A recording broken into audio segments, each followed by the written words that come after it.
আসসালামু আলাইকুম। সবাই কেমন আছেন? আলহামদুলিল্লাহ আমি ভালো আছি। আমরা অনেকে খিচুড়ি পছন্দ করি, খিচুড়ি খাই, অনেকে আবার মাংস দিয়ে ভুনা খিচুড়ি খাই। আমি আজকে চিংড়ি ভুনা খিচুড়ি রান্না করছি। এটা খুব সহজে বানিয়ে নেওয়া যায়। বাসায় মাংস না থাকলে এভাবে চিংড়ি ভুনা খিচুড়ি রান্না করে খাবেন। এটা খেতে খুবই টেস্টি হয়েছে আর খুব সহজে রান্না করা যায়। এটা রান্না করার জন্য আমি নিয়েছি কাঁচামরিচ, পেঁয়াজ কুচি, আর নিয়েছি ছোট থেকে একটু বড় সাইজের চিংড়ি মাছ, নিয়েছি 3টা আলু একটু বড় করে কেটে নিয়েছি পোলার চাল, মুগ ডাল, মসুরির ডাল। আমি মুগ ডালটা ভেজে নিয়েছি আর ডালের পরিমাণটা চাল থেকে একটু কম হবে। এবার আমি ওগুলো ভিজিয়ে নিলাম, আধা ঘন্টা ভিজিয়ে রাখবো। আধা ঘন্টা পরে রান্না করতে চলে আসলাম। এখানে আমি তেলের পরিমাণটা একটু বাড়িয়ে নিয়েছি, বারবার তেল ব্যবহার করব না, এজন্য একসাথে নিয়ে নিলাম।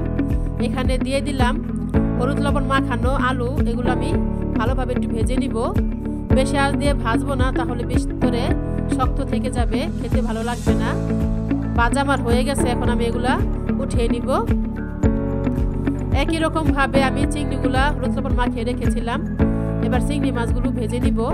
বেশি আঁচ দিয়ে ভাজবো না, তাহলে শক্ত হয়ে যাবে, খেতে ভালো লাগবে না।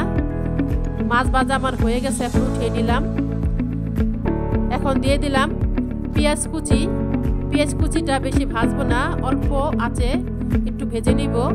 দিয়ে দিলাম পরিমাণ মতো হলুদ গুঁড়া, মরিচ গুঁড়া, ধনে গুঁড়া, জিরের গুঁড়া, গরম মশলার গুঁড়া, আর দিয়ে দিলাম স্বাদ অনুযায়ী 1 চামচ লবণ।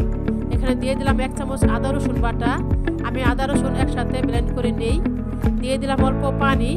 এবার ভালোভাবে নেড়েচেড়ে মশলাটা কষিয়ে নিতে হবে।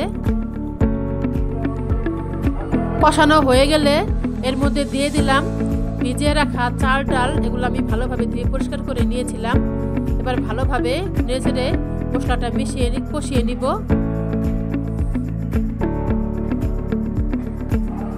কষানো হয়ে গেলে এর মধ্যে দিয়ে দিব তেজপাতা, দারুচিনি, এলাচ, লং।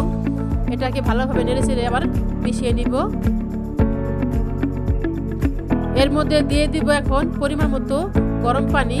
এখানে পানি বেশিও দেওয়া যাবে না, কমও দেওয়া যাবে না। বেশি দিলে ভাতটা নরম হয়ে যাবে, খেতে ভালো লাগবে না। দিয়ে দিলাম ভেজে রাখা আলু, চিংড়ি মাছ। এবার ভালোভাবে নেড়েচেড়ে কিছুক্ষণ ঢাকনা দিয়ে রান্না করে নিব।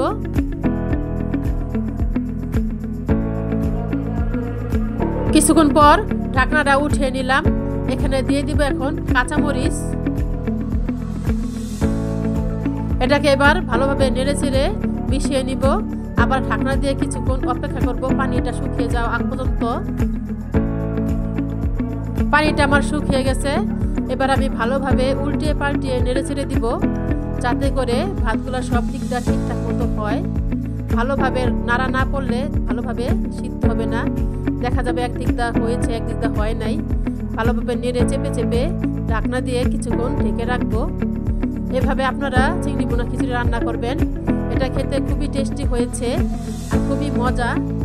আমার এই রান্নাটা যদি ভালো লেগে থাকে তাহলে একটা লাইক দিয়ে দিবেন, একটা সাবস্ক্রাইব করে দিবেন, আর আপনার বন্ধুদের সাথে শেয়ার করে দিবেন। আসসালামু আলাইকুম। সবাই ভালো থাকবেন। আল্লাহ হাফেজ।